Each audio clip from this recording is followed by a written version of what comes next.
Hello বন্ধুরা, আজকের বানাবো চিকেন কষা।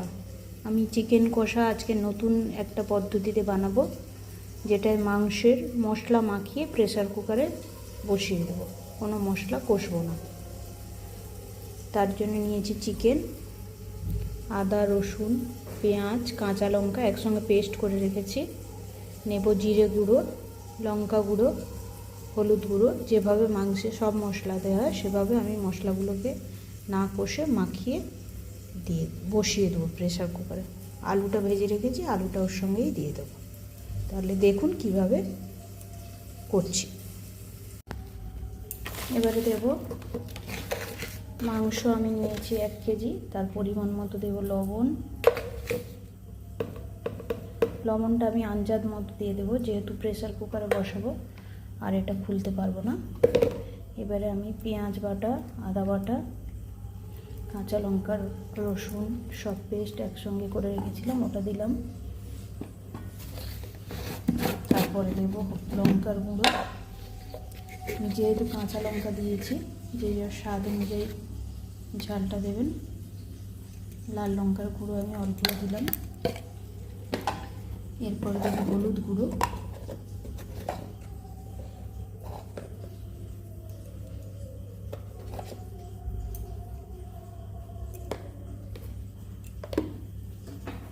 এবারে দেবো আমি পরিমাণ মতো তেল। আমি এখানে 3 টেবিল চামচ তেল দিয়েছি।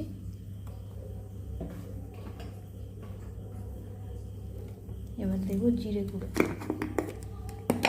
1 চা চামচের জিরে গুঁড়ো আন্দাজ মতো দিলাম।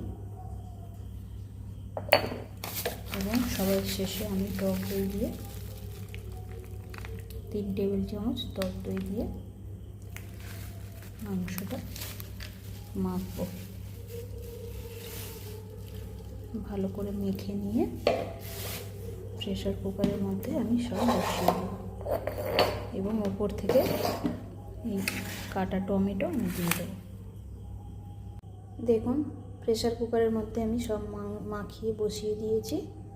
এবারে ওপর থেকে কাঁচা টমেটো দিয়েছি। আমি আলুগুলো, হালকা আলু ভেজে রেখেছিলাম, আলুগুলো দিয়ে দিলাম। দিয়ে আমি ঝোল বেশি রাখবো না, তাই মিক্সি ধোয়া বাটিটা ঝোলের পরিমাণ মতো আমি দিয়ে দিলাম। এবারে আমি গ্যাসটা ধরিয়ে দেব। ফিরে আসছি। প্রেসার কুকারে 5টা সিটি দেওয়ার পরে দেখুন বন্ধুরা, আমার মাংসটা কমপ্লিট হয়ে গেছে। গরমের দিনে বেশি রিচ নয়, পাতলা ঝোল করেছি আমি, খেতেও খুব টেস্টি হয়েছে।